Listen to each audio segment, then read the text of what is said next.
अस्सलाम वालेकुम नाज़रीन, गुजर रही फार्म के साथ मैं हूं आपका दोस्त उस्मान गुजर। दोस्तों, आज की वीडियो में आपको मिर्च की नर्सरी के बारे में बताऊंगा कि मिर्च की नर्सरी में कौन से मसाइल पेश आ रहे हैं जिसकी वजह से उनके जो पौधे हैं वो ख़त्म होते जा रहे हैं। और बहुत सारे लोग जो कि हमारे साथ जुड़े होते हैं वो हमें बताते हैं कि उनकी 50% जो है वो नर्सरी ख़त्म हो गई है, और उसकी क्या रीज़न्स हैं आप सब लोगों के साथ शेयर करेंगे।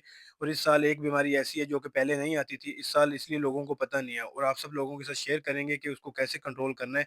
और उसके अलावा नर्सरी को हमने सेहतमंद नर्सरी कैसे तैयार करनी है, क्योंकि बहुत सारे लोग जो है वो परेशान हो जाते हैं कि यार इसका कोई सलूशन नहीं है। दोस्तों, ऐसा नहीं है, आप कुछ ना कुछ गलत कर रहे होते हैं।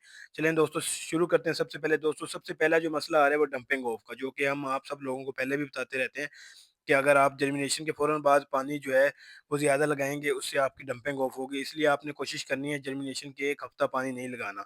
ये ज़्यादा नमी की वज़ह से आती है, तो आपने 1 हफ़्ता पानी नहीं लगाना, उसके ऊपर फंजीसाइड का स्प्रे करते रहना है। इससे ये होगा कि आपकी जो नर्सरी है, वो 1 हफ़्ते के बाद जब आप पानी लगाएँगे तो आपकी नर्सरी बेहतर हो जाएगी। फिर जब वो मरने वाली कंडीशन से निकल जाएगी, फिर आप उसको लगाते रहें। दूसरा जो सबसे बड़ा इश्यू आ रहा है, जो इस साल नया है, पहले नहीं आता था, बैक्टीरियल डिजीज़ है। बहुत सारे लोग इसको फंगल डिजीज़ समझ के इसके ऊपर बार-बार फंजीसाइड स्प्रे करते रहते हैं। दोस्तों, पहले पौधे का जो पत्ता है वो खुश्क होता है और फिर तना खुश्क होता है, जिससे यह ऐसे लगता है जैसे पौधा कट गया है। और बहुत सारे लोग जो कि पानी भी नहीं मार रहे होते, उनकी तरफ ये इश्यू आया है। ये इश्यू हमारे साथ करीबी जो दोस्त हैं उनकी तरफ भी आया है, उन्होंने हमें बताया है। तो इसका हल ये है कि आप जब कोई फंजीसाइड कर रहे होते हैं, उसके साथ कासोमिन या कोई भी बैक्टीरियल जो है बैक्टीरियोसाइड बैक्टीरियल डिजीज़ के लिए लाज़मी करें। उससे ये होगा कि आपका ये मसला ख़त्म हो जाएगा। दूसरा जो पहले मैंने आपको बताया है डंपिंग ऑफ का, वो तो मसला है पानी की वजह से। ये पानी की वजह से नहीं है, ये आपने एक स्प्रे लाज़मी कर देना है बैक्टीरियोसाइड का। इससे आपका जो है नर्सरी के अंदर ये बीमारी नहीं आएगी। और पानी जो है आपने जर्मिनेशन के फ़ौरन बाद रोक देना है। और बैक्टीरियोसाइड जो है उसके लिए आपने क्या करना है कि बैक्टीरियोसाइड का स्प्रे करना है हर हफ्ते के बाद। जैसे फंगल डिजीज़ के लिए आप ख़्याल रखते हैं, फंजीसाइड स्प्रे करते हैं, इसी तरह बैक्टीरियोसाइड के लिए भी साथ-साथ स्प्रे करते रहेंगे, तो ये दोनों बीमारियों से कंट्रोल हो जाएगी। ये दोनों मेन बीमारी हैं। बैक्टीरियोसाइड मैंने एक दोस्त की तरफ देखा है, उनकी 50% जो है वो पौधे ख़त्म हो गए। जब उनको बताया हमने तो वो कह रहे थे यार हम फंजीसाइड स्प्रे करते रहे हैं। तो इसलिए आप सब दोस्तों को बताना चाहता हूँ कि स्प्रे इतना महँगा नहीं है, क्योंकि नर्सरी के ऊपर 3-4 स्प्रे 2-3 स्प्रे अच्छे होते हैं। तो इसलिए आपने फंगल डिज़ीज़ के साथ-साथ बैक्टीरियल डिज़ीज़ का भी ख़्याल रखना है। और एक और इश्यू हुआ है दोस्तों, अक्सर लोग जब हमारे साथ जुड़े होते हैं जिनको हम बताते हैं कि जर्मिनेशन होने के बाद जो है ना आप उसके ऊपर शॉपर दें।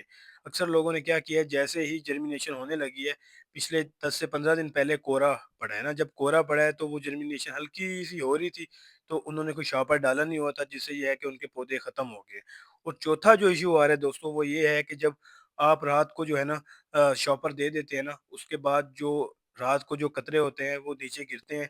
जैसे ही पौधे के ऊपर गिरते हैं, वो पौधे जो है वो ख़राब होना शुरू हो जाते हैं और बहुत सारी तादाद में पौधे मर जाते हैं। उसका क्या सॉल्यूशन है दोस्तों, आपने रात को जो है ना सुबह, इसलिए हम छोटा टनल लगाते हैं, हम आप सबको बताते भी हैं, क्योंकि इसलिए हम क्या करते हैं, सुबह उसको उतार देते हैं शापर को, सारा शापर जो है वो सुबह उतर जाता है और हम उसको 11-12 बजे दोबारा दे देते हैं। इससे ये होगा कि जो नमी होगी, एक तो सुबह ठंडी-ठंडी वो उतर जाएगी, और जैसे ही आप दोबारा शॉपर देंगे, वो जो है सूरज निकला होता है, फिर आपके जो पौधे हैं वो मरेंगे नहीं। इसी तरह ये 3-4 चीज़ें हैं जिनसे जो है हमारा फार्मर बड़ा परेशान है। इसलिए ये जो मेन चीज़ है जो इस साल हमने आपको बताई है, वो है बैक्टीरियोसाइड का स्प्रे साथ लाज़मी करते रहें। बाकी पानी इस महीने कोशिश करें कम लगाएँ। जैसे ही थोड़ा मौसम खुले, बार-बार धूप निकलने लग जाए, फिर पानी लगाते रहें। क्योंकि आपकी नर्सरी जो है अगर आप ज़्यादा पानी लगाएँगे तो मरने लग जाएगी। और इसी तरह ये जो पौधा आप देख रहे हैं, ये बैक्टीरियोसाइड की वज़ह से बैक्टीरियल डिज़ीज़ है। बैक्टीरियोसाइड करते रहेंगे तो ये मसला नहीं आएगा। नई से नई मालूमात के लिए हमारे साथ जुड़े रहें। शुक्रिया।